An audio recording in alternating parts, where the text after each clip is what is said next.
இந்தியாவில் தினமும் கோடிக்கணக்கான மக்கள் டீ குடிக்கிறார்கள்.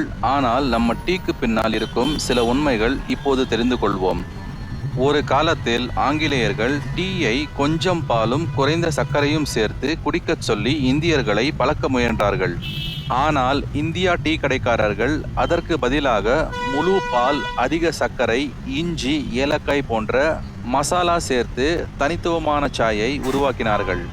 இன்னொரு விஷயம், டீயில் இருக்கும் டானின் காரணமாக காஃபின் உடலில் மெதுவாக உறிஞ்சப்படுகிறது. அதனால் நீண்ட நேரம் புத்துணர்ச்சியுடன் இருக்க உதவுகிறது. இன்று இந்தியாவில் சுமார் 20 லட்சம் டீ கடைகள் இயங்கி தினமும் 1000 கோடிக்கும் அதிகமான டீ காஃபிகள் விற்கப்படுகின்றன என்று மதிப்பிடப்படுகிறது. ஒரு டீ கடை என்பது வெறும் டீ குடிக்கும் இடம் மட்டுமில்லை, நண்பர்கள் சந்திக்கும் இடம், பல யோசனைகள் பிறக்கும் இடம், அதே போன்று மக்களை இணைக்கும் ஒரு முக்கியமான இடமும் கூட.